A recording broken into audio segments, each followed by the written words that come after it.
If you or your family is touched by autism, learn more about Fredi's foundation at #PopTheTap at FrediThePizzaMan.com. That's Fredi, thepizzaman.com, or email FrediThePizzaman@gmail.com.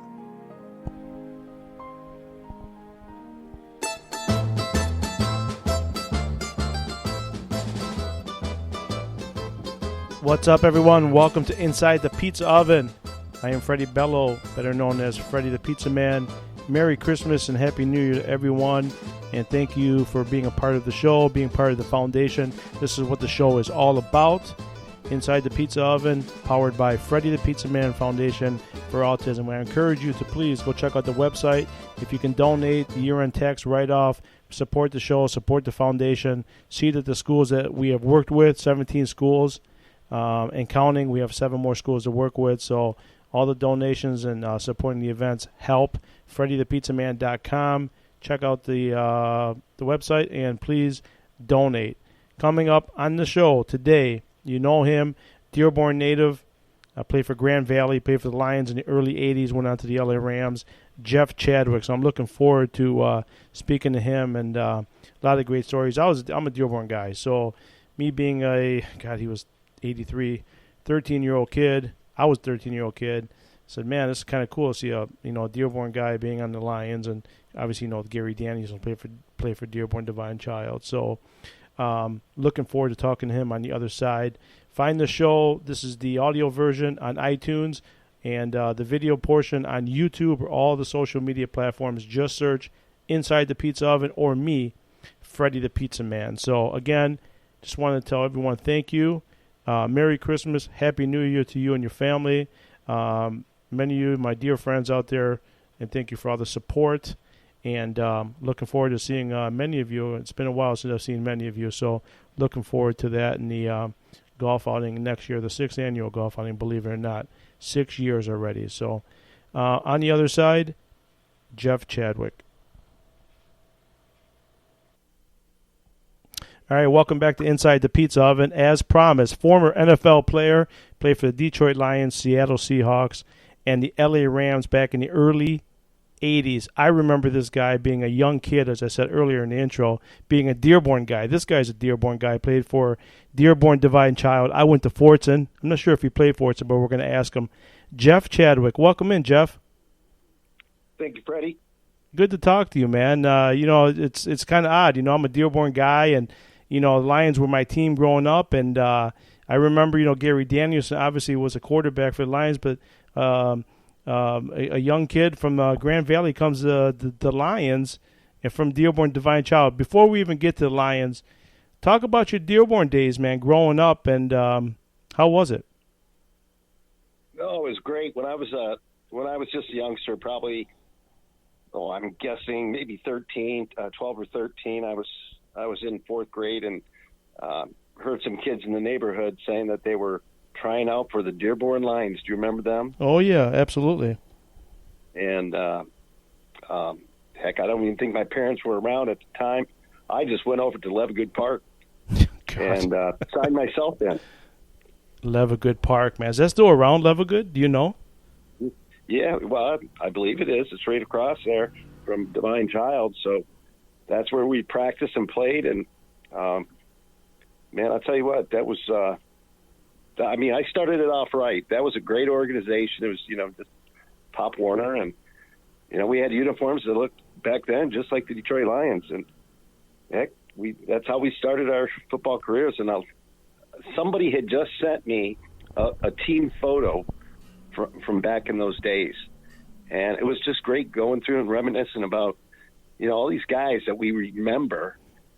Sometimes you can't remember their names, but with everybody on Facebook joining in, we pretty much had the whole team pegged out. So, yeah, I saw that. I saw that picture on Facebook as well too. The Dearborn Lions, I think they're still around. I'm not sure on that, but I'm pretty sure they're still around. Talk about your days playing for Divine Child. Did you ever play Fortson? Do you remember ever playing Fortson? I don't believe we did. As I recall, we would play about eight or nine games back then, and we were the Catholic League, and that's pretty much who we played. I think we had a crossover game every year that we might play a team like Catholic Central or Brother Rice.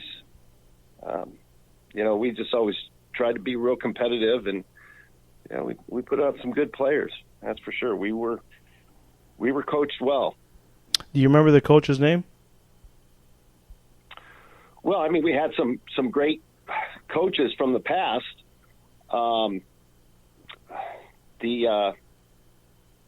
Divine Child. I'm just because when I went to Fortune, it was Charles Justice. He was the legendary coach there, and probably rings a bell to you. He's passed away now, but and then Jeff Sturgalis took over. But the one for Divine Child, I can't remember his name off the bat, but I thought he was there for a long time. He's churned out some players there. Yeah, well, who was the coach back in the 70s? Who was the head coach? He ultimately coached for Colorado. Oh, Bill McCartney? Bill McCartney.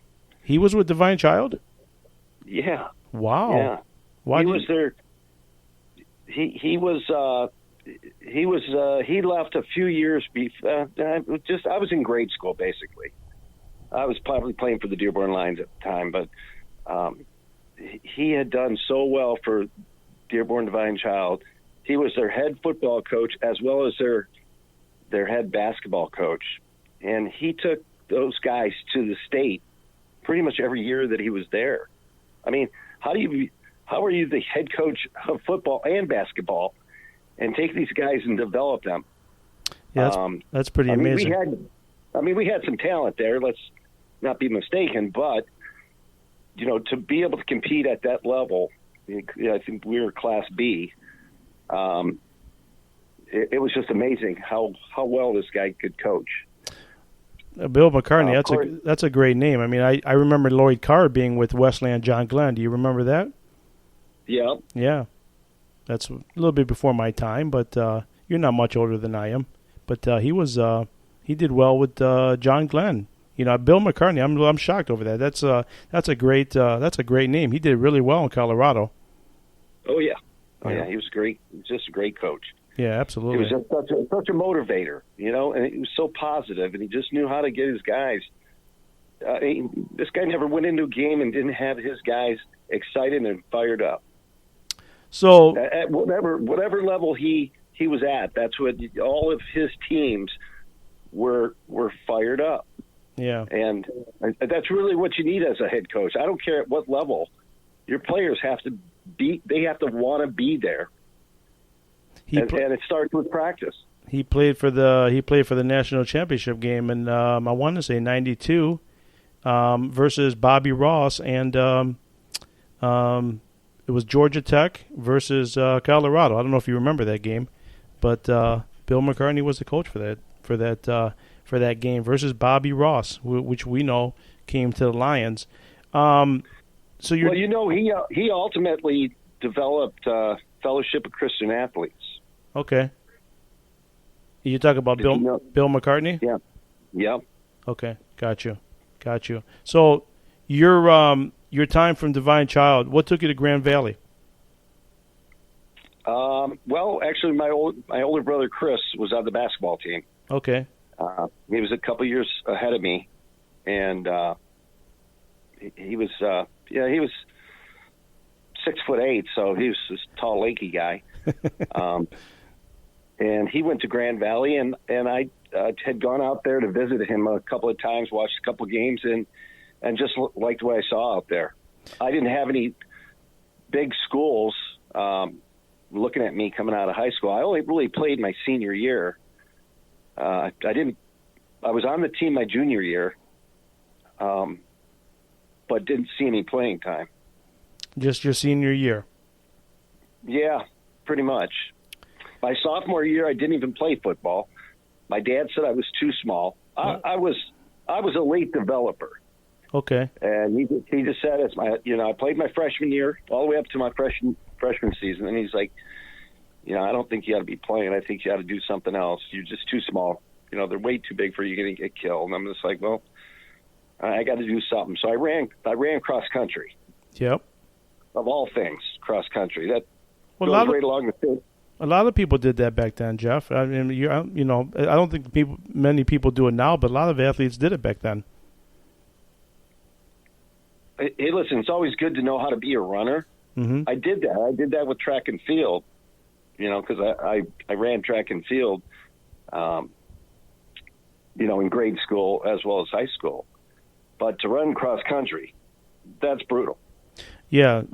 It's always good to build a base running distance.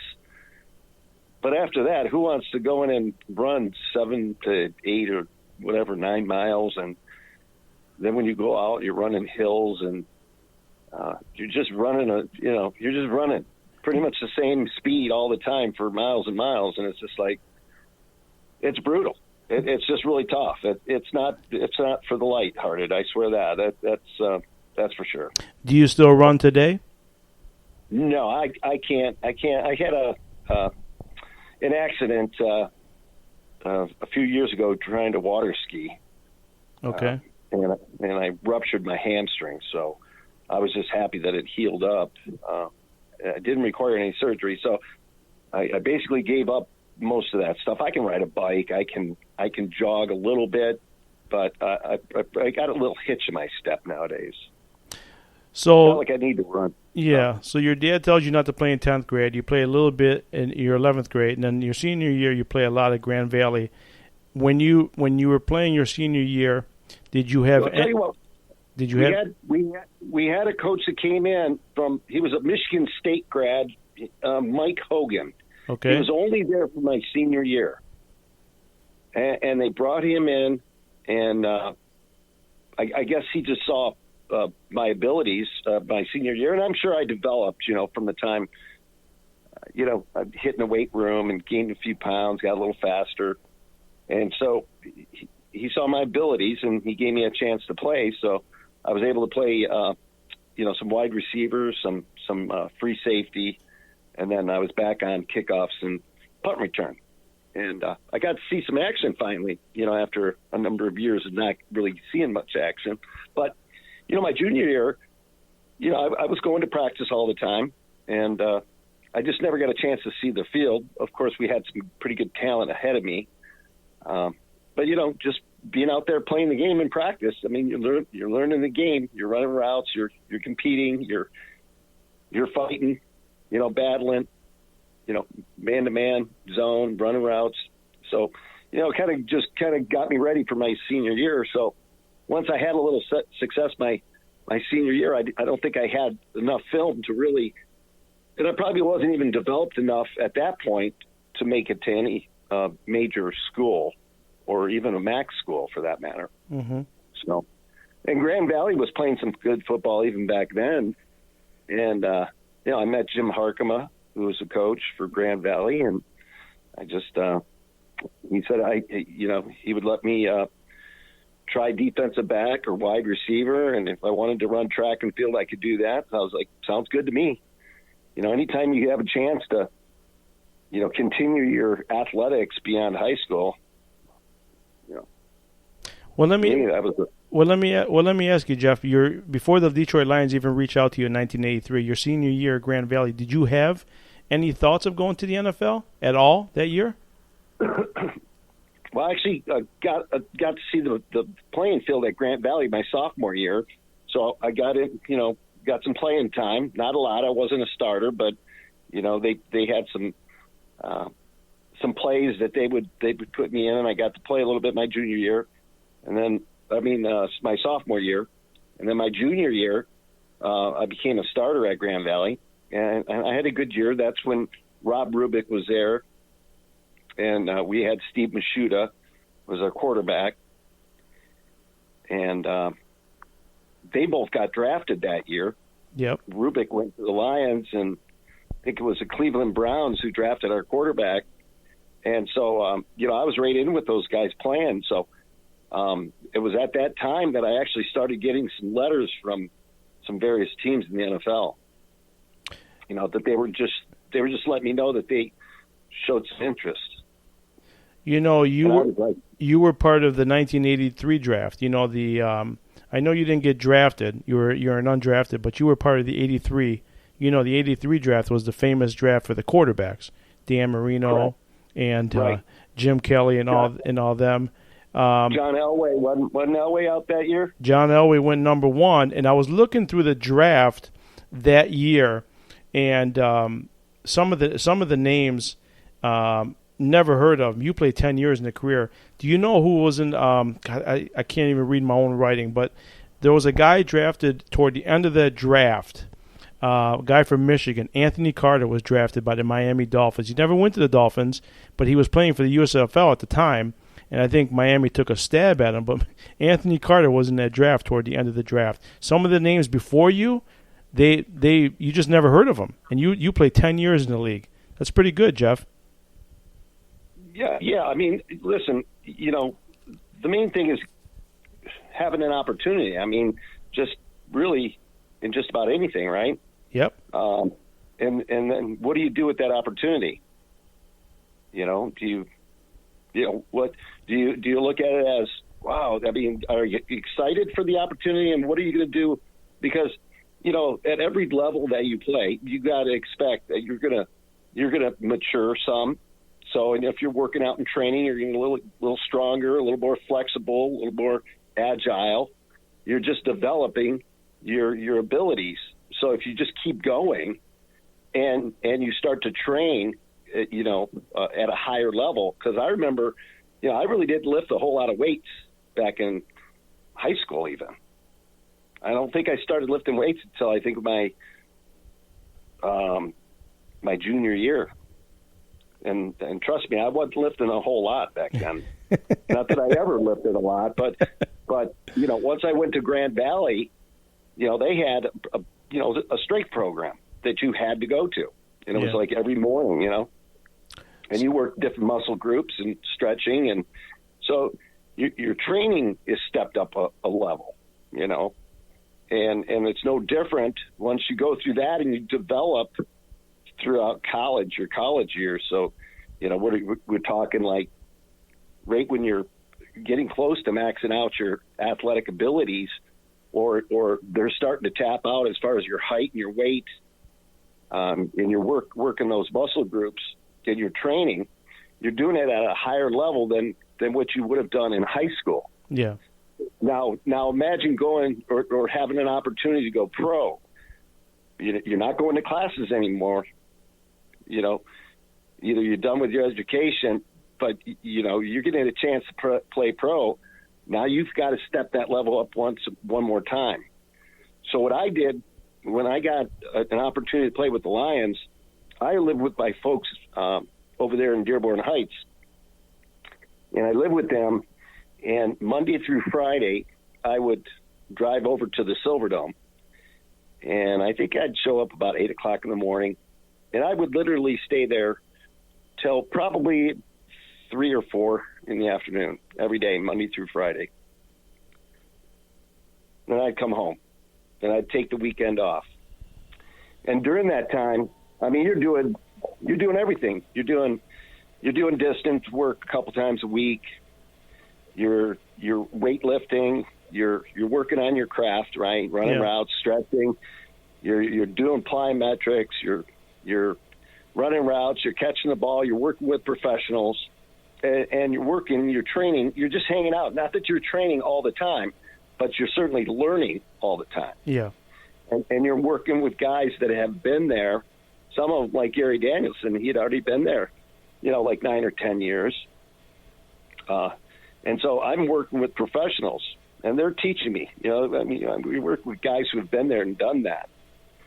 Also, other wide receivers and your coaches and your conditioning coaches and stuff. So, you know, I did that for 3 months. I never missed a practice or a training session. I did that for 3 months until we went to training camp.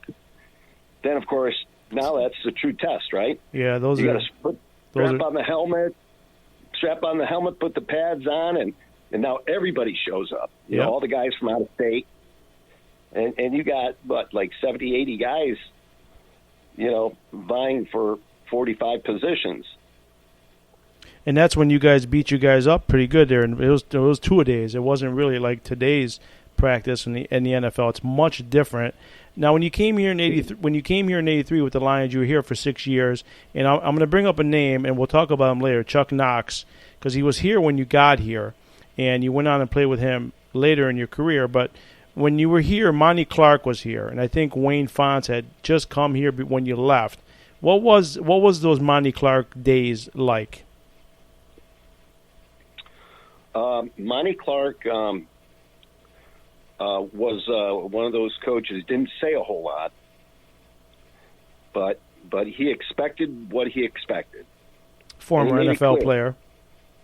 Okay, he wanted you to be a professional, and he just let you know, I don't care who you are, who you think you are.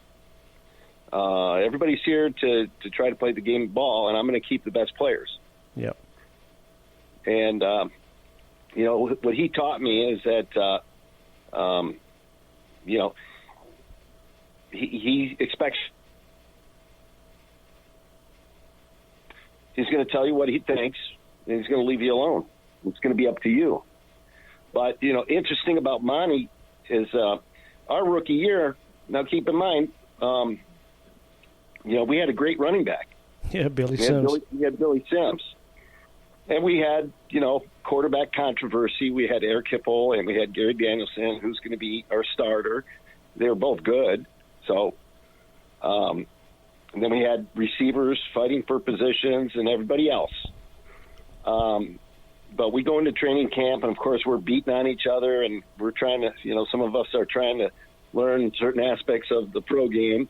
Like for me, I can remember it seemed like 2 weeks, but the first 2 weeks of training camp, it felt like I couldn't get off the line of scrimmage versus man on man, right? Yep. If a guy came up to the bump and run, it was like I felt like every single time they just knocked me on the ground. I just couldn't beat the bump and run. It was humiliating, it seemed like almost every time. Now, when they played off in zone or cover 2 or cover 3 zone, it was easier for me. But once he came up and bump and run, it was really difficult for me. And I just would go into the meetings afterwards, and I'd listen to my coach, and he'd go over the film. He'd say, try this, try that. This is what the guy's trying to do, so you need to try to do this because he's going to do this to you. So, just keep fighting. And it seemed like then all of a sudden it started to click. And all of a sudden I started being able to beat the one-on-one. Didn't matter who was coming up on me, I could get by it. Yeah. Make the move, the rip, the arm over, get up the field, and get into my route. Once I was able to do that, now the coaches, the offensive coordinator and the quarterback coach saying, look at Chadwick, he's open, throw it to him. Yeah. Now all of a sudden, like they're throwing me the football, and now I've got to learn to catch it. Right? Even though I've been training and catching all this time in pros, on these timing routes, that ball gets there real quick. You come out of your break, sometimes that ball's already in the air, and you got to try to locate that ball. And so that was difficult. So then I had to learn how to catch it because you've got to. It's just like precise. You've got to. If they tell you 10 to 12, that means you're going 12 yards, coming back to 10, and that ball's going to be there. Yeah, it should be there. Okay? Yep. Yeah. You brought up quarterback controversy, Hippo and Danielson. What did you make of that controversy? Who should have been the starter? I think honestly, they were both good in their own right. Yeah, absolutely. So I learned a lot from both of them. Danielson worked with me a little bit more because he was around, but I got to know Eric, and they're both good quarterbacks. They both wanted to be out there. They're competitors, Absolutely. Were you part of the '83 playoff game in San Francisco? Did you play in that game? Yeah, absolutely. And the funny thing about that year is that we started off 1-4. I remember. Okay, and we were in a couple of close games that we could have won, but we were just losing them. Right? We were close. But maybe that last drive we didn't make it happen. And I remember coming in, and Monty Clark usually come in like on Monday morning, and you'd have to go in and review the film, as a group, break down into groups and analyze the game film. And he said after that, we came into our team meeting, and he said, listen, you guys, there's nothing good that I can really talk to you about that we haven't gone over already. So I don't think it's going to do us any good to go through this. He goes, what I'd prefer you guys to do is, why don't you all get together, and instead of spending time here going over this, why don't you go somewhere? Just go somewhere off-site. You guys know of a place, a bar that opens up at noon or something that you can go to, and go get to know each other. I think he goes, I don't think you guys know what you're here for. I don't think you know who you're playing for. So he goes, maybe if you go and get to know each other, maybe then you'll figure it out. And I swear to God, we went and had such a great time. We all just went up there for an hour and a half. Started mingling, getting to know our teammates. I mean, it's one thing to be in training camp, but you're always working it. And this was a time for us to all get together and just kind of get to know each other. Like, who are you? Over there on defense, defensive lineman or offensive lineman or whatever. Just get to know your teammates. And I think it gave us a sense of what we were really there for. Are you there for yourself, or are you there to be part of something great? No. It was from that point on. It was from that point on that we actually started to win those close games. And the one thing I look at film from back in those days that, people will post and, they'll show a little game clip here or there, and somebody making a play could be me or Billy Sims or Leonard Thompson or Freddie Scott or whoever, interception, but just the excitement and the energy you can feel by just watching that. And I don't see that. I see it with other teams like Cincinnati. If you watch that game last night, Cincinnati was fired up from the first step of that game. Okay. Against Pittsburgh yesterday. Yep. And they didn't let up. And I'm like, ooh, okay, they got a nice little lead here and they're fired up, but are they going to be able to sustain this, especially in the second half? And I'll tell you what, that they could have played another quarter or two. I've seen, I absolutely know what you're talking about, because I've heard Bill Belichick this will probably make a lot of sense to you. I heard him in an interview say he would watch game film and one of his players would get a great sack, and none of his teammates came over and congratulated him.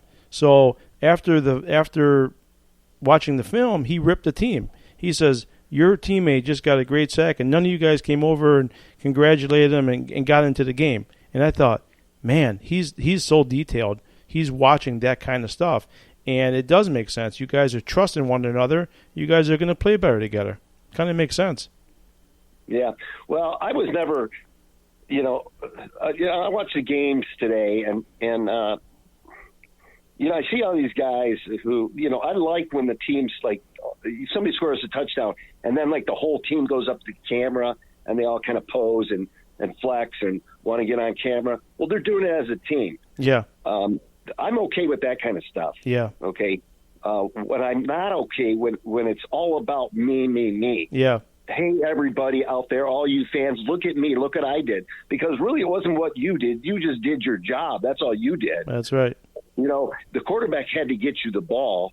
Okay. The lineman had to block for you. Everybody, if one of those 11 guys, including yourself, would have made a mistake, that play wouldn't have worked. But since everybody did their job, it was done just like it was supposed to be done, just like in practice, like it's drawn up. Yeah. Okay, but yet you're taking all the credit, and it's all about you. Yeah. And you know what? This game is not about one guy or two guys or a few of your flashier players on a team. It's not that. And I think, teammates kind of resent the fact when you don't include them, you're not a part of it. And besides, I just don't understand why guys want to take all the credit, because really it's a celebration as a team. We're a team doing this, not just, and that's where I'd love to watch when teams are celebrating together. They're high-fiving each other and excited, and, slapping the guy's helmet or, his butt or high-fiving or elbow or whatever you're doing, but you're celebrating as a team and not about yourself. Yeah, and to go back to the '83 game now, Eddie Murray's a friend, so I've never wanted to ask him about the field goal. But I've heard Eric Hipple in an interview saying he really wanted to play that game, and they went out with Gary Danielson played that game. Well, a lot of people don't even know, but Gary Danielson threw 5 interceptions in that game. Yep. And take us back to that game. What's your recollection of that game? Because everyone remembers Monty Clark praying on the field and Eddie Murray kicking it wide right, but they forget about what Gary Danielson did. What's your take on that game? Well, I'll tell you what. Nobody thought that we would really have an opportunity to go to San Francisco to play that 49er team. They were stocked. They were a solid team all the way around. Yep. Nobody gave us much chance, and rarely can you have 5 turnovers and even be close. But what a testament! What a testament to not giving up and everybody fighting, and that's what you do. There's a lot of highs and lows in the game of ball. Football or any sport really, and it's all about momentum swings. Highs and lows of the momentum swings, and when you have it, you want to keep it and retain it, and if you lose it, you got to try to get it back. Well, we never stopped believing, even if we had an interception. Now, just think about that defense. Yeah. Okay, when Gary threw an interception, and regardless of where it was in the field, our defense was stout. Yes, they were. They were stout. We had defensive linemen that were rushing. I mean, they won 100% every single play. We had solid linebackers. We just had a really solid, defense. We had some good DBs, and Alvin Hall and Bruce McNorton, William Gay, as coming off the edge. But we just Mike Kofer. I mean, we had guys who were flying around and were excited to be part of that. Everybody wanted to be on defense, right? And if you weren't starting, you wanted to do something on special teams. So if somebody did go down, you were ready to play and come off special teams and get in there and take on the role and step right in. You weren't afraid to come and step right in. And you see other teams. You see teams even now still doing that. A guy goes down, maybe another guy goes down, but they don't lose a beat. The good teams don't lose a beat. No, definitely not. No, the transition from Monty Clark to Daryl Rogers. Daryl Rogers was here a few years, was not good. The years were not good. What was that transition like for you? That was tough, okay, because, I didn't understand the business like it was. I was just happy to be there, let's be honest. Being a free agent walk-on, I wasn't expected to be there in the first place, but having an opportunity was always nice. And then making the team and having so much success our first year, being able to play with so many great players that I had grown up watching, because earlier on, I mean, even when I was in college, I was going to the Lions game. If I wasn't watching them on TV, I was going to the game. So I'd go to a couple games a year, and I'd watch these guys. So now they're my teammates. Rob Rubik was my roommate in college, and he was on the team. So I felt like I was just a part of it. And then, to have so much success that one year, and then, of course, that following year, Billy Sims injures his knee. Yeah, Minnesota. On that turf Cement. in Minnesota. Cement, pretty much.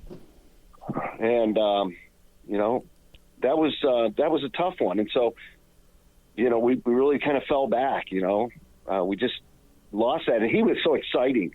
I mean, that guy was just fired up. He wanted the ball. You know how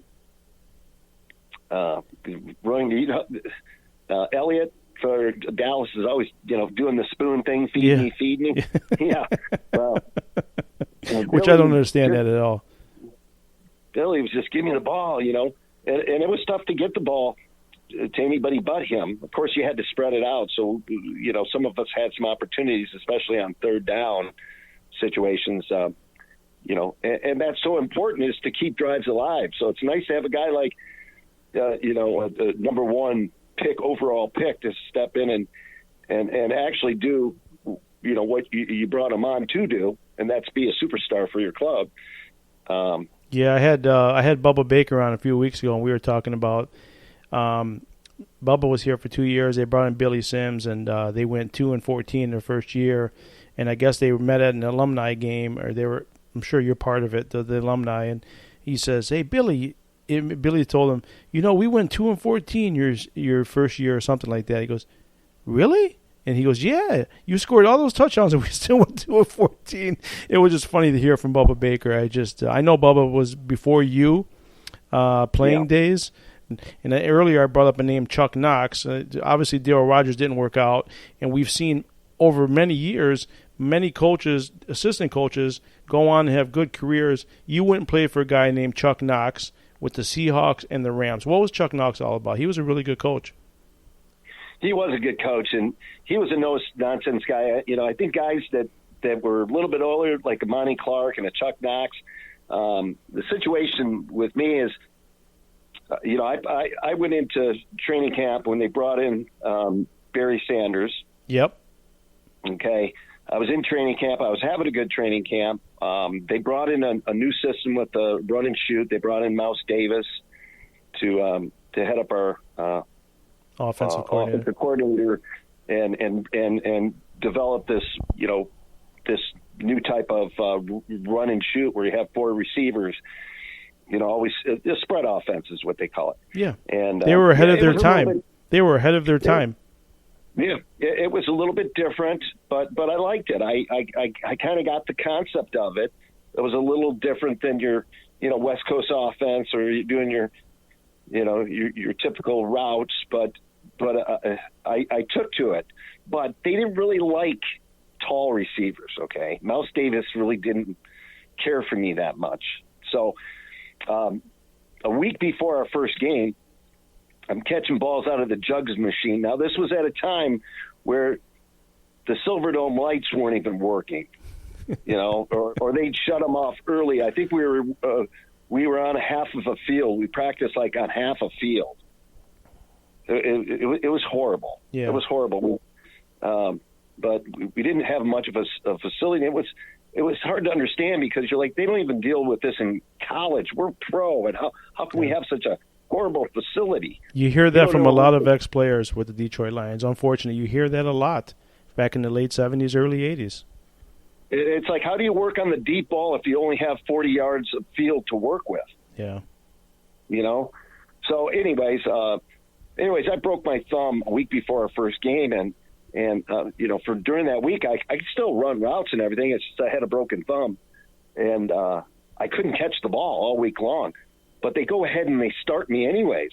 And they tell me they're starting me, but they knew I couldn't catch the ball all week long, so why would you start a guy who can't even catch?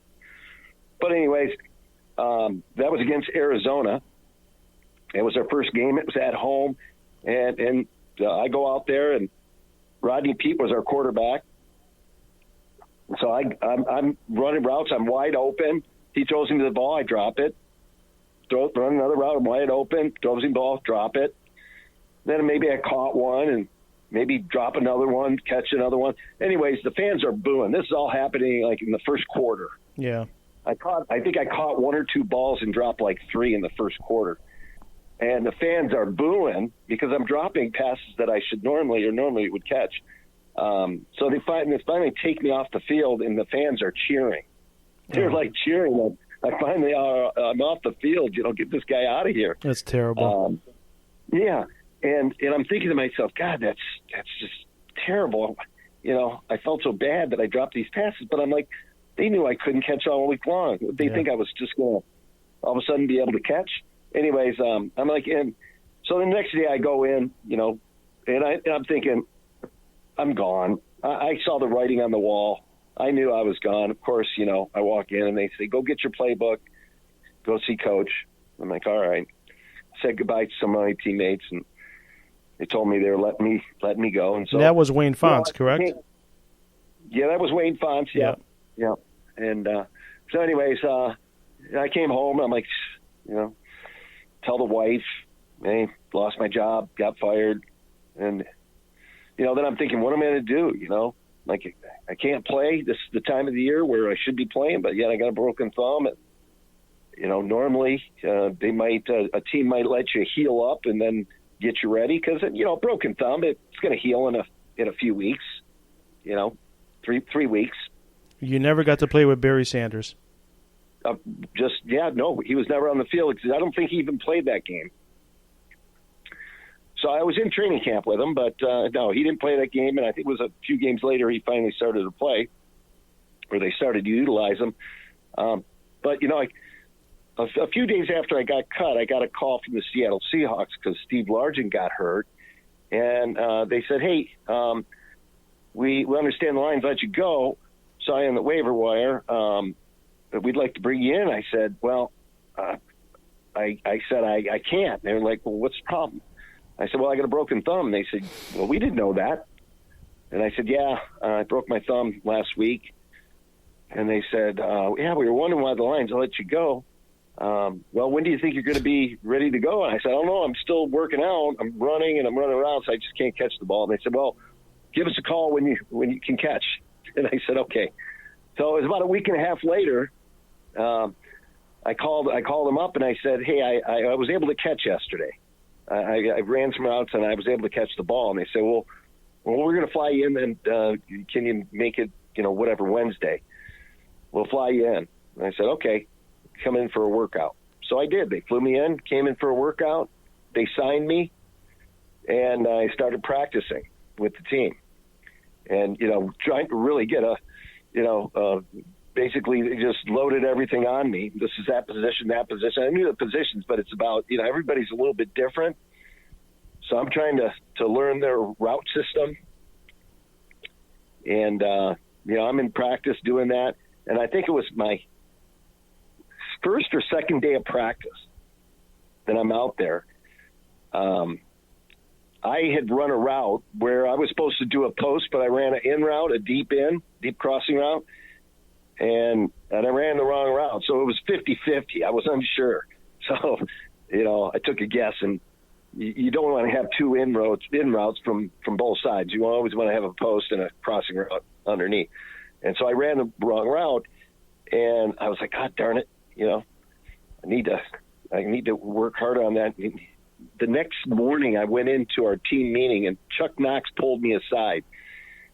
And he said, "Chadwick, come here." It was just me and him in the hallway. Everybody else is in the team meeting waiting for the head coach to come in and address the group. He pulled me aside and he said, "Hey, listen." He said, "I'm going to let you know right now. If you don't learn your plays, you're out of here. You understand me?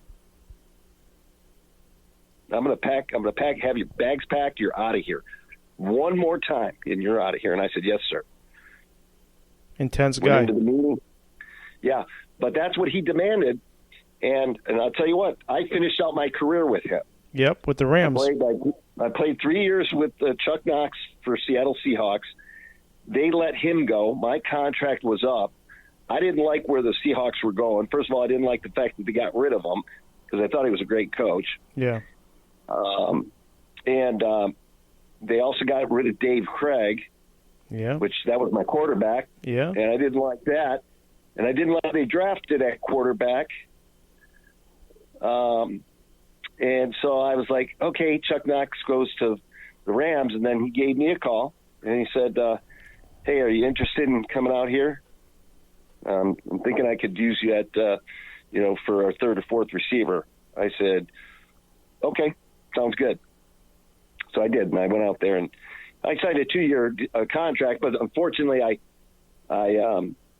got turf toe. Never had turf toe before, but I got turf toe in a preseason game, and I heard that's a tough injury. It is a tough injury. I got it in training camp, and they gave me this small little white pill called Indocin. It's a heavy duty anti-inflammatory. As long as I took that pill every morning with breakfast, I could practice and I could play games. And I did throughout the year. I played every game and I went to every practice. But as soon as the season ended, they took that pill away from me, and they said, okay, well, just, go back to Seattle and that your turf toe should heal up. Well, they took that away from me, and I could barely walk after that, and after 2 weeks, I was just like, it's not getting any better. I mean, you say it's going to get better. This thing I felt like I got a broken toe. There's something wrong with my toe. So I think it was about a couple weeks later, I went back to LA and had surgery on my toe. And then they told me, well, it'll take about a month or so. You should probably start training. And it'll be okay for training camp. Well, that toe never healed. Yeah. It never healed correctly. There was no way I could play after I had surgery. It didn't even feel like I had surgery. It still hurt. It was swollen. It throbbed. It was just extremely painful. And of course, it doesn't really allow you to train. If you're a route runner, and to play that position, or really any position, it's tough to do it with a turf toe injury but I'll tell you what, it took a full year for it to heal. Yeah. For me not to have any pain after surgery, it took a full year. So once it did heal, I got healthy and I tried out for a couple of teams, but I never signed with anybody. It was time to kind of hang up the cleats at that point. So let me ask you, and joining me, former NFL player Jeff Chadwick, former Detroit Lion, and many people know him as a Detroit Lion. But now you brought up a name, and I'm going to go back to him real quick. But when you were with the Rams, was Eric Dickerson there? I'm trying to remember his years. Who? Eric Dickerson. Was he with the Rams? No, yeah. He was not. Yeah, he was longer. He went to Indy. Okay. We had the bus came in. It was yes. The bus was the rookie year. That's right, the bus. And then I'm guessing Kevin Green was there. He just passed away yesterday. Was Kevin Green there? Yeah, Kevin was my teammate, great guy. Yeah. And just like any of the comments that you hear about him and what he was so driven. I remember at one time I had to come in motion. This is in practice, okay? This is in practice. I had to come in motion and take on an edge block, and so I come in motion just to protect the backside of the quarterback. And he came in and knocked me so hard, and it literally took me off my feet, threw me back. I didn't end up on my butt, but he knocked me back about 4 feet. And he just popped me so hard, and I'm like, Kevin, this is practice. He goes, that's all right. You got to get you ready. Yeah. So, absolutely. Absolutely. He was just, he practiced like he played. And I totally got that because I had guys in my career, in practice when you're out there, basically giving a look for the defense, you're running routes to run the other team's offense, so that the defense can better understand what they're going to see on that upcoming Sunday, how they, run their routes and things like that. I would run those routes as hard as I'd run my own routes. Yeah. And the DBs would be like, Chad, what are you doing? I said, hey, these guys aren't going to go slow motion on Sunday for you. Yeah. Okay, why are you getting on me? I'm just doing my job. This is what – so I totally understand where he came from. But, yeah, he was relentless in games. I mean, I heard him mentioning how, he would set up tackles. He'd drive so hard and threaten a tackle, on the outside going up the field. And once he saw them make this one certain step, then boom, he'd change direction and just fly at the quarterback. Sometimes he'd fly over these guys. They might stumble in. He'd go right up over the top and just grab onto the quarterback. He was amazing. And it was all in his head and his heart. Yeah. And that's really what football is all about. Absolutely. You got to want to be there. You got to want to give 100% in practice, because you can't just kind of turn that level on and off when you're playing the game of football.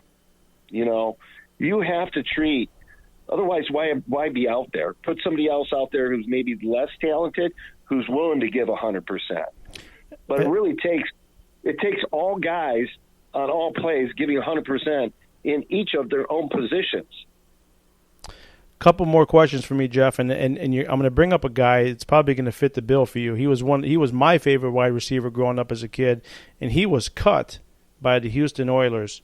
Steve Largent. What was it like playing with Steve Largent? Oh God, Steve was amazing because not only was he one of those guys who would go 100%, he'd go 100% in every direction. Yeah. And plus he was such a. He would educate you. Like, I thought I knew all the coverages and things like that. He would, let's say he's on one side and he's coming across in motion, and he would call out, like, I'm thinking in my head, okay, this looks like zone to me. Okay, it looks like what I'm seeing is zone. He'd go by me saying, man. So he's telling me, and I'm thinking, no, this is zone. But sure enough, he was right. Yeah. As soon as the ball was snapped, so he would see things like maybe a linebacker make a position change, like maybe come up over to the side as he's going in motion. So he could totally read the entire defense, kind of like what a quarterback does. Okay? What a quarterback is trained to do, that's what Steve Largent could do. And he was a wide receiver. I don't know too many receivers that have the knowledge and understanding of the game to the extent that they can do that. Steve Largent was one of those guys. Yeah, I miss watching him, and I'm going to turn this into a question because I was going to ask you this. I get into a lot of Twitter wars when it comes to Steve Largent, how great he was, but he also did it without wearing gloves. It's a pet peeve of mine. I never played the position. I never will play the position. But when you watch these players, you were a former wide receiver. You see them wearing these gloves today, and you think about a guy like Steve Largent. He never wore gloves, and he made those incredible catches. What's your take on these wide receivers wearing gloves today, the way they wear them? Well, I think it's changed the game somewhat. We had guys like James Lofton, spreading down the sideline, reaching out, making that one-handed grab. Largent would be a guy that could do it. I may have done it maybe a couple of times in practice, never did it in a game. I never made, it was a rarity, to make those one-handed grabs. But, yeah, the gloves that they make nowadays certainly do make a difference. But there's nothing wrong with that. That's okay. I like guys making the plays, okay? Whether it be DB, catching the ball, or defensive linemen putting their hands up and just snagging the ball right out, literally 5 yards from the quarterback throwing it, and they knock it and grab it, snatch it right out of the air. And I have to say it's probably most often because of the gloves, but they're working with what they got to work with. So I'm fine with that. But what I think is that I would probably like to see the guys practice without the gloves. Yeah. At times, and because we had gloves, they just weren't. It was hit and miss with the gloves. Sometimes you could use them, and there might be beneficial because of cold weather, but you had to know when you could wear them and when you couldn't wear them. Do you have a favorite wide receiver today? Do you watch him play? Do you watch playing in the NFL? Geez, a favorite one? No. I'm trying to think. I'll tell you what. Hill for Kansas City. Tyreek Hill, the kid's incredible, man. Yeah, Tyreek Hill. And the thing is, he's not really built like your typical. He's built like a running back versus a. Yeah. He reminds me of like a punt returner, kickoff returner, and he is David Meggett. But to see him. Make the plays he does. We had too many guys that were built like him and moved like that. Most of those guys were running backs, Okay, and I'm sure the gloves have something to do with it, but nonetheless, it doesn't deplete. This guy is exciting to watch, man. Now, I remember the great cornerbacks growing up as a kid. Give me a cornerback or two that you faced was the toughest one you ever faced, because there were some great ones, man. I'm thinking of the Raiders alone. Yeah. Well, okay. Let me. And I've heard people say this, and I've heard controversy on whatever, Twitter or whatever, Facebook. Somebody will say, who is better, this guy or Deion Sanders or this Green for Washington. Yeah, Daryl Green. Daryl Green, right? And Daryl Green came out in *83. Yes, he did. Okay, played 20 years, a dynamic player, punt returner, kickoff returner, 4'2", 40 guy, just like Deion. But Deion, by far the best corner to ever play the game. And part of it was because quarterbacks just knew he was trying to bait them. They just like, okay, let's say on third down, I was playing against Deion, and I'm number one receiver. In other words, under the circumstances, they're going to go to me. The first read is Chadwick running a post route or a comeback or an out, whatever, on this third down situation. If Deion was on me, I became the outlet. Yeah. Okay? Quarterback wouldn't even look at me. Okay? Even though I might have been open, no. They're going to their secondary receiver right off the bat, not even looking toward Deion, because they've seen it so many times, him making the outstanding grab, one-handed grab, reaching down, just pulling the ball right up, or, and then, he'd get the ball and he'd run a little bit, he'd toss it to somebody else. Or if somebody else made a play, interception, fumble recovery, next thing you know, he's already reading, oh, the ball's over there and we got it, I'm getting over there. And guess what? They better give me that ball if I'm coming over there, because he's just going to – and they sit there and play like they do in rugby. You kind of toss the ball, hand the ball off, pitch the ball until they get into the end zone. Usually it was him doing it. So he was such an amazing athlete and so much fun to watch. Certainly much better if he's on your team. Did he talk smack with you at the line? I had no time for that. Yeah. He would say something to me. I knew he was talking to me. I couldn't even go there with him, and he usually did it early on, but then he'd leave me alone because he knew I wasn't falling for any of that. I had no time for that. I had to concentrate on watching the ball. As soon as that ball was snapped, knowing what my responsibilities were, I was not going to go where he was trying to take me. I never. You bring up fun. Yeah, there was a lot of guys that were really good that chattered, tried to talk to you and chatter. I could never go for any of that. You bring up fumble. You bring up a fumble in the game. You played the game, and I watched the game. And sometimes I see, a fumble on the ground, and all these guys with their helmets going in to try to get that fumble. You have to make sometimes in a split second. Jeff Chadwick's got to make a life decision about, do I jump in that pile and get that fumble, which I know you probably would, but that can't be a easy decision to make, man. Knowing you got these men just banging at your head trying to jump on and get that ball.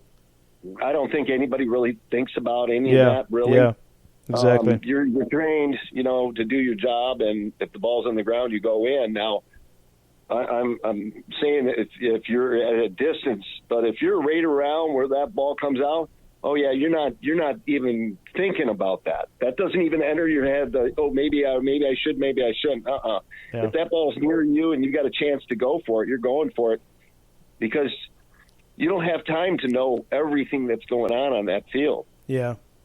So nobody can really play the game to where you got to be cautious, about, I might get hit or popped or maybe have an injury. There's no time for that, because if you were worried about that, you probably shouldn't even be on the field to begin with. Yes. And you probably wouldn't have made it that far regardless to even be in the situation to be on the field. Because you couldn't play the game of ball. You got to learn the game of ball. You got to be smart. There's a time to keep your head, have your head on a swivel, but you got to know when to have your head on a swivel, because you got to know what's going on around you. but you also got to know when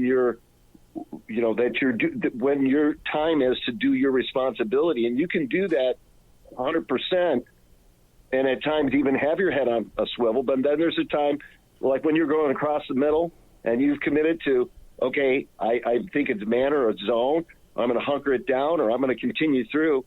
Then now you're looking at the quarterback for the ball to be delivered, and you got to keep going, and you cannot be worried about anything else beyond that point, because if you are, you're certainly not going to be concentrating on the ball. Yeah, absolutely. A couple more questions for me. For me, Jeff. Do you remember your first touchdown in the NFL regular season game? No. No, I can't. Okay. No, I can't. I can remember against Tampa Bay, my rookie season. Okay. That I caught the winning touchdown against Tampa Bay to win the game to get us into the playoffs. I do remember that. I remember screaming at the TV all the time, like whether it was Hippo and whether it was Danielson. I used to love, Freddie Scott had my name, so Freddie Scott was cool.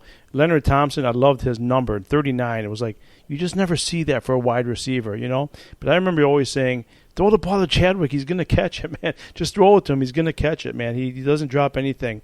How much pride do you take playing 10 years in the NFL, being a D2 college player? Well, it's, I didn't do anything that a lot of guys haven't done. Okay. But for me, yeah, it's a great feeling knowing that I was given an opportunity, and then I seized the opportunity and did what I had to do for me to be able to make it. And like anything, the hardest was that first year, my rookie year. But if I hadn't gone through that and do it the way I did it, I would have never been able to do it the second year.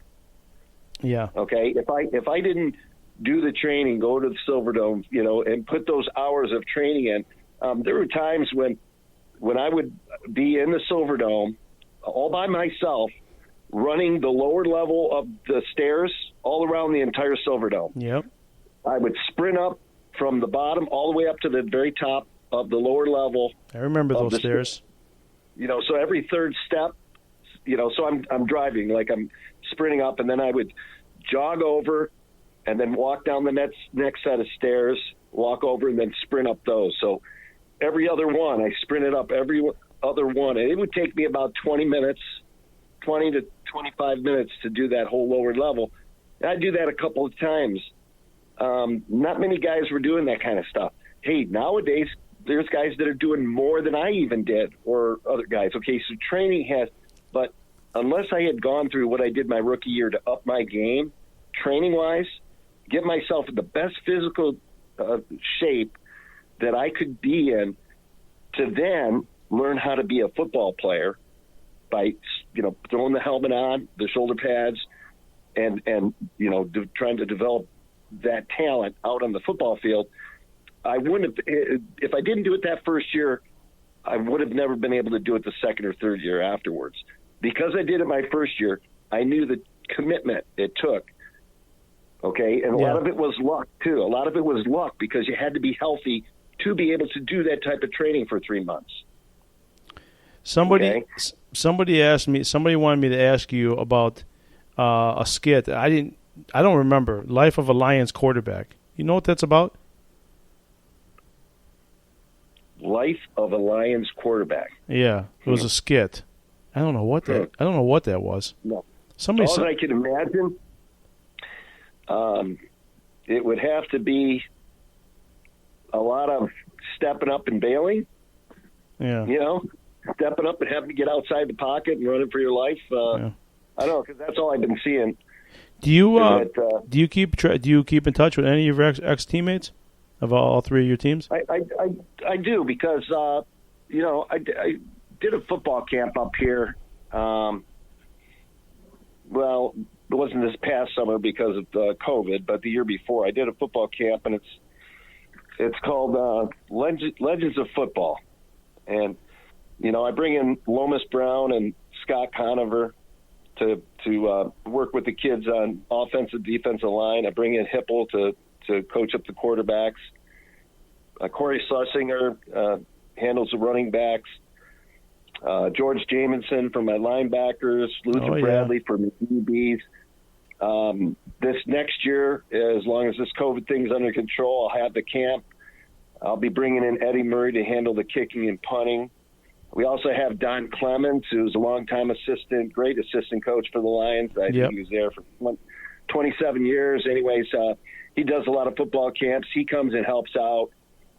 So yeah, and you know, I also every year go back to the alumni game, homecoming game for the Lions, and you know, I get to see, you know, Leonard Thompson, Freddie Scott, you know, Billy Sims, Hipple. I don't see Danielson. I think he's usually working. Yeah. Doing the college games, but you know, I see Rubik and you know, William Gay and you know, all these guys that Horace King and Lem Barney, and yeah, I get to see a lot of guys, and it's great because it brings back a lot of memories, and you know, it's always good. Not that we always keep in touch, but as long as we can get there once a year or keep in touch a few times a year, that's awesome. What about your Seattle ex-teammates? You see any of them? Talk to them, or that's just too far? No, it's too far. Yeah, I thought about it. You know, a lot of us kind of just go about our business like we should, as far as moving on with life. You know, life after football. Most of us have to work. Didn't make the kind of money as these guys are making now to just flat out retire. And, but so you're doing the Sunset Shores in Clare, Michigan, the resorts, right? Correct. Yeah, it's I have a cousin that my cousin owns the place, and I, with my girlfriend, run it. So this is you know, we're getting to be a little bit slow now, but it was a busy year for us this year. It's just a lot of work keeping the place up and running, and cleaning cottages and landscaping, make it look festive for, you know, the winter holidays or whatever. But we take a lot of pride in what we have over here. We're on a nice small little lake, Stevenson Lake, here in just outside of Clare, Michigan. And you know, we also Kristen and we also involved with the Stone Soup Project, which is basically almost like a soup kitchen. Place for a lot of our community to be able to go get about 300. They do about 300 meals a week. Okay. And so they get a hot meal, 300 people a week. We help support that. They also get some canned goods and stuff like that. So, you know, it's just good wherever you are to be a part of your community. Yeah, so, absolutely. I love hearing that. You know me with the foundation. I love hearing that. Yeah, I know you're involved with the autism, so. Yeah, big passion of mine. So, Jeff, I could talk to you all day. I could tell you that right now. I saw a picture on Facebook. I think it might have been your Facebook page of your pepperoni pizza. Oh, yeah, absolutely. I put those out once in a while. Hey, I love when the pepperonis curl up. Yeah, you got to stop by. I'll make you a nice pizza, Jeff, for sure. I might have to, however, order double pepperoni. Don't worry about it. I'll put triple pepperoni on there for you. Yeah, not too much, but I like them curling up. There's just something about that curled pepperoni. Oh yeah, 100%. Yeah, I can take care of you on that for sure. So, listen, I want to tell you, thank you again for doing this. I could have talked to you all day when it came to the Lions. You bring, you know, I know people listening in are going to bring back a lot of memories. I know there's a lot of good, bad memories with the Lions. I mean, even know what they're going through now. I mean, I'm 50 years old. You see what they're going through now, and it's like it was kind of the same thing when you were a kid, and it's a shame. You hope they win one day, but I know a lot of people listening in are going to have a lot of good memories when you were there. It was some good times, fun times. I just want to finish up with this. I just think, hey, you know, hopefully this. Bevel, he'll get them to win the next couple games and maybe have an opportunity if he goes 3-4. Now, granted, they got to play Buffalo, I believe.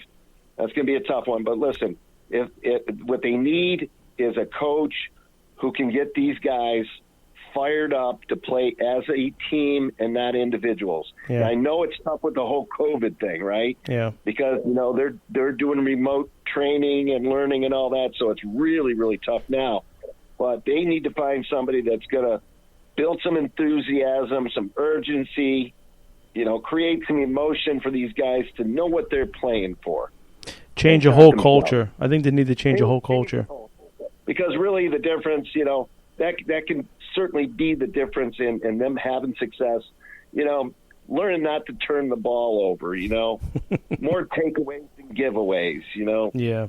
Get efficient on third down situation. Put yourself in a good situation. Ball control, all that stuff. Basically the basics, right? Yeah, basically. That's one day it's going to happen in this town. It's going to happen, and hopefully sooner than later. So, Jeff, you have a wonderful Christmas and Happy New Year to your family, and thank you again. Okay, and you and yourself as well. Fredi, was great talking to you. And when you're down this way, you stop in, okay? Will do. All right, thank you. Okay, bye-bye.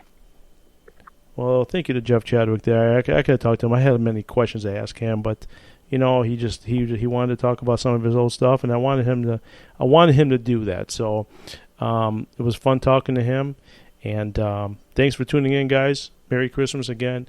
Happy New Year to the family. Subscribe to the show, YouTube, all social media platforms. Just search Inside the Pizza Oven or me, Fredi the Pizza Man, and help donate to the foundation. Help us equip more Sensi rooms in the state of Michigan. Bye-bye.